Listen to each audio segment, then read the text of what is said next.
here is my third update video. I don't have much to really talk about. The absolute utter madness seems to have peaked, although it has not gone away.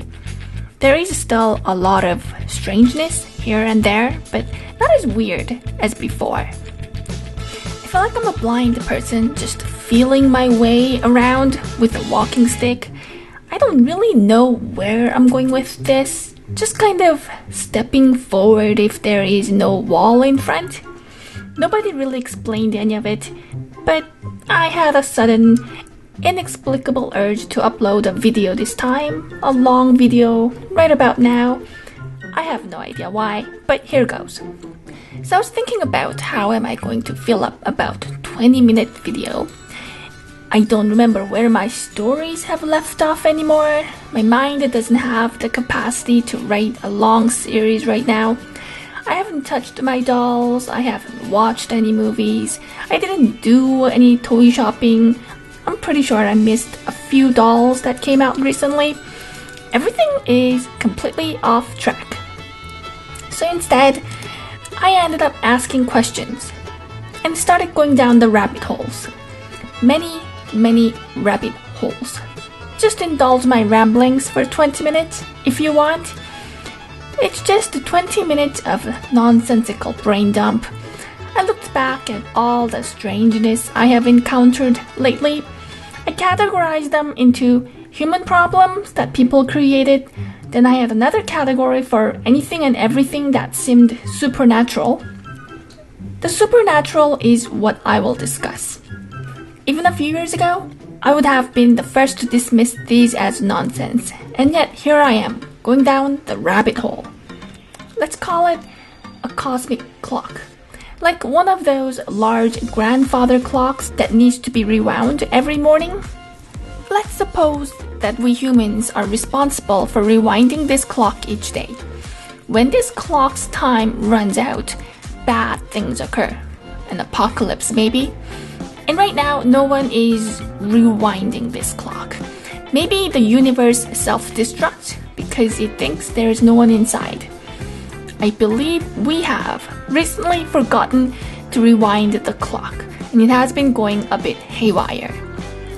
So, what do we have to do to rewind this metaphorical cosmic clock? Where is the rewinding chain that I need to pull? What does it look like? What do I need to do? Has something like this happened before? Did our ancestors know about this clock? Even if they knew something, they probably left behind some incoherent rambling because it's such an abstract concept to begin with.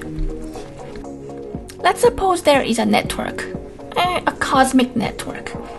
We're all hooked onto it because how else am I supposed to explain this mass insanity I have experienced? Up is down, new is old, small is big, etc. I wonder if I am the only one who isn't hooked onto this network? Because why am I so clueless about everything? Or perhaps I shouldn't admit that openly of a fear that someone who's not on this network might get dragged somewhere and disposed of like defective electronics. But anyway, I digress. But let's, for a moment, suspend our disbelief and suppose we are connected to some kind of an invisible cosmic network. It's so grand and complicated that it's truly hard to comprehend with our small, primitive minds. Let's suppose that it exists. Things that happen in one part of the world affect things in another part. We might even be mirror images of each other more than we realize. When someone takes something from one part of the world, someone must give back. And we're all on this cosmic clock that's ticking down. We have to keep rewinding it so it won't turn off. Let's just suppose that nothing that happens in this world is a complete coincidence. And according to this cosmic network, there is a reason for everything. Why are there 9 billion people on Earth? Why are there so many different languages, and why are humans the only animals that developed a complex form of communication? Why are there wars? Why is there poverty? Why do we feel sick? Why do we age? Why do we look different from one another? I know that many researchers are asking those exact questions, and they have logical explanation for all of them, but let's just to suppose that there is a number game being played on this cosmic network that we didn't know we were part of. We're all participants. It's like a very large multiplayer role-playing strategy action game. Some may win, some may lose, but if nobody bothers to rewind the clock, the game is over for everyone. So then the next question is, how is this game being played? And are there some people who have already figured out how this game is played and tricked the system in their favor? So I started looking into the history. Well, where do I start? I was baffled as to where to start at first. Let's start with the question, has something like this happened before? A society kind of breaking down almost too rapidly?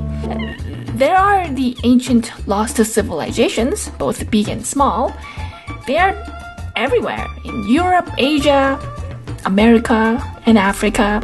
These people only left behind their temples with no good explanation as to why they were built in the first place or who built them. That could be a starting point.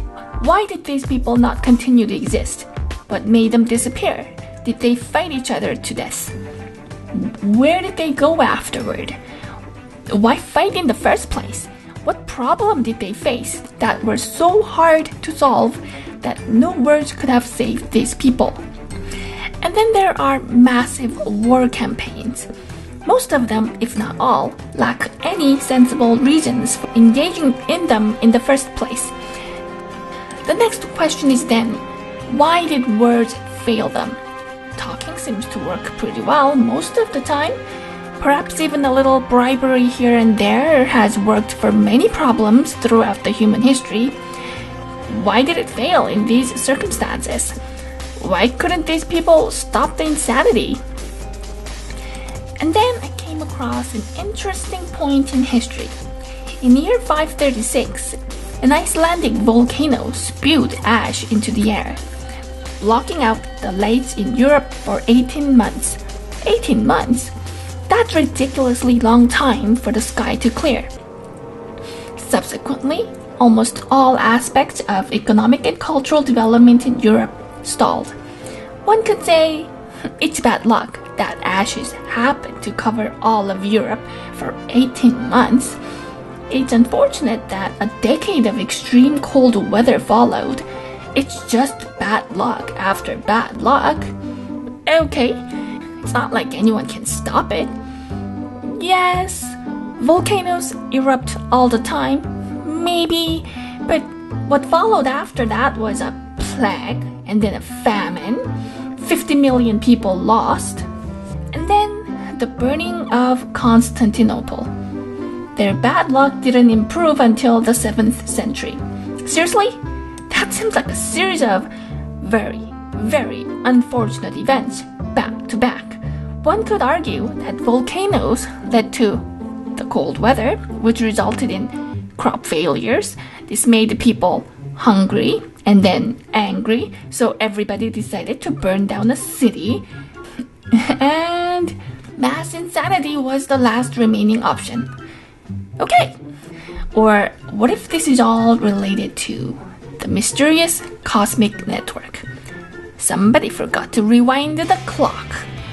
So, I wanted to find out what we had invented by this time. How advanced was this society? Around that time, mathematicians had already figured out how to solve quadratic equations and found approximations for pi. They even discovered that pi is an irrational number. Whoa! It seems like mathematicians were way ahead of everybody else. They had already calculated the volume of a sphere and predicted solar eclipse. They had also invented a steam turbine 500 years earlier by this point. So, Clearly, we had the brains to figure out amazing things by the 6th century. But they couldn't stop this insanity. It wasn't called the Dark Ages for no reason. So anyway, they somehow managed to dig themselves out of that miserable century. They must have done something right. And then the same plague comes back in 1346. And then it wipes out 50 million people, or basically half the European population. Some estimate 200 million people across the world. That's insane. We could argue they didn't know about germs back then. Now we know better, or do we? Rent increased, inflation ran rampant, labor shortages, many properties were abandoned, religious fanaticism grew. After enduring that for another century, what followed was the birth of the Renaissance. People began thinking, people started asking questions, people searched for answers. Why are we the way we are? And then I noticed some interesting numbers. The 14th century is about twice the 7th century. Is this a case of history repeating itself? The problems that we couldn't solve in the past come back to haunt future generations. So let's do the same for our century. The 21st century divided by 2, give or take a few decades. Here are a few interesting events from the past. In year 985, Eric the Red, a Viking explorer, started the colonization of Greenland with 25 ships full of people. Is this why Greenland is back in the news? GDP per capita was $500 in today's dollars. Apparently, it was $500 in the 1st century too. Thus, it was 1,000 years without economic progress. 1,000 years of the same old, the same old. In the year 975, Europeans began using Arabic numerals instead of Roman numerals. China started using paper money. In Europe, the High Middle Ages began, and Turks expanded eastward. The witch hunt for heresy began in Europe, indicating that the seed of insanity seems to have started sometime in this century. The globe is warming. Christianity expands with the rise of the Crusaders. The second coming of Jesus did not occur. I see some parallels to things happening in current times. What fascinates me is how even after 1,000 years, we seem to have more or less the same problems, just with more people. The issues that weren't resolved 1,000 years ago seem to have resurfaced on a larger scale about twice every century. Thus, the problems that could not be addressed in the 10th or 11th centuries will haunt us in this century on a much larger scale. At this point, you might be wondering where she's going with this. What happened to the cosmic clock you started with? At the beginning, I asked the question, what are the rules of the cosmic game we're playing? What would the rewinding chain for the cosmic clock look like? Who wrote these rules for the game? Maybe we did. We wrote them. It's our own imagination that fueled this world. We collectively wrote the world that we are living in. What if the past, present, and future are all linked with the stories that we tell about ourselves? To build the future, we need to first read the past stories, because our ancestors wrote the world we are living in.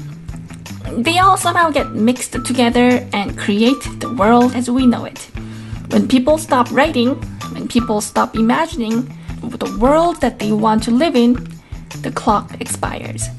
Now, I believe there is a method to this world building. It's not just some wishful thinking clumped together into one. The rules are not as simple as they appear. What if building a civilization is one part physical act of construction, but perhaps it is also one part the blueprint, the explanation of what we imagine the civilization to look like. The stuff that our ancestors imagined for themselves, those words are not just random words to read for fun. They are essential building blocks. Without reading them, the universe prevents us from moving forward. We get stuck here in this place with everybody going insane. The universe prevents us from going forward without looking back first. No new stuff without acknowledging the stuff of the past. In other words, our ancestors want recognition and some credit for the work they left behind. So coming back to the cosmic network that I was talking about, this strange game that we were all playing, which nobody told us that we were all part of, what if the cosmic network prevents us from unlocking the next level without reading things from the past? Because otherwise, why did we invent written words if not to transcend storytelling over time? Now you see what kind of a rabbit hole I have fallen into since the last update video and where I'm going with this. I was looking back at my own reading list and I realized I read stuff from ancient times like Greek mythologies. They're fun. I also consume more recent stuff all the time. Any stories after maybe the 18th century are all fun, but maybe that's my problem. I'm too selective about the time periods I'm reading. I realized I generally avoid anything from the Middle Ages. So let's see what kind of stories we can read from the Middle Ages. I was browsing through the list of books. I have never heard of most of these books before. I recognized Beowulf from the 10th century. There is the Arabian Nights from the 9th century, Merlin from the 12th century, the Divine Comedy and the Canterbury Tales from the 14th century. I believe Mulan is written in the 11th century, even though the story is set in the 5th century. It seems that I haven't read much from the Middle Ages. As I mentioned, the Middle Ages is not my era. I admit the Middle Ages are one of the more boring centuries for literature. Their history is interesting. The people who lived through the Middle Ages seem intriguing. Stories written about this century, penned like 500 years later, are engaging, but the actual written works from this era are not. The books are hard to read, difficult to understand, boring, and just strange. Perhaps people were so busy trying to dodge plague, famine, and city burnings that they forgot to write some fun stories. So the next question I asked was, is there a minimum unit of words? Do words make a better person? How many words does a person need to consume for a human being to turn into a super player? Maybe like the ability to rewind the cosmic clock, or perhaps simply to get richer, healthier, or happier. There has to be a reason why all primary education starts with reading.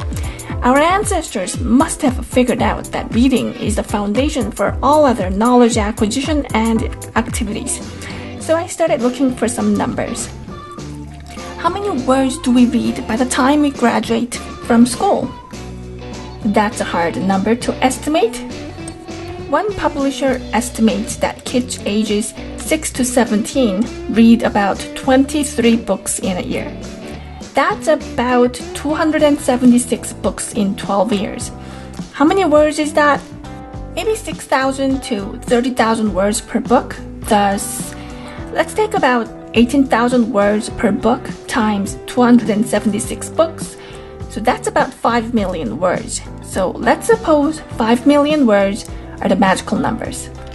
I did not count, but I estimate that I have produced about 1 million English words for this channel so far. So maybe I could aim for 4 million more words to reach a total of 5 million words.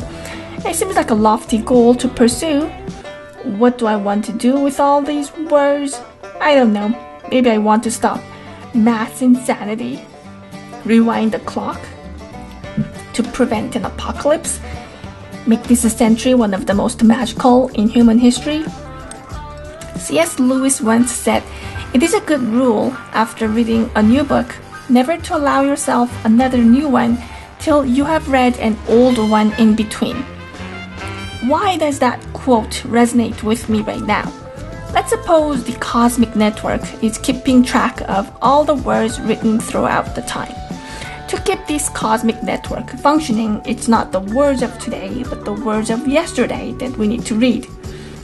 So to summarize this long rambling, I should start a new series on this channel, the classic series. The classic series would be my aspiration to rewind the cosmic clock, or so I would like to think. It would be kind of the bridge between time. It did occur to me, why am I going crazy with this idea? It sounds almost borderline silly, even when I think about my own suggestion. But anyway, as long as the channel is still standing, I guess I will keep putting something out. At least I can say I'm not the one who gave up first. This channel has become a place for a brain dump of all the words in my head that I don't know where to let out. I guess there is joy in just the act of writing something and putting it out there. In conclusion, what if words have more power than we give them credit for? Spells are not just storytelling tools for fairy tales. Prayers truly have the power to bring miracles. Words genuinely create shields around us, protecting us from disease, war, famine, and plague. What if there is a method to this? We begin with the words left behind by the people who came before us. Their explanations for their actions become our foundation. The feelings they left behind in their fictional stories fuel our imagination. If we wish to venture further into the future, we need to read the words of the past, not necessarily because our ancestors were smarter, better, or wrote better stories, but because we cannot create a new story without referencing the tale already told in the past. By doing so, we hope our future generations will do the same with our words. Our words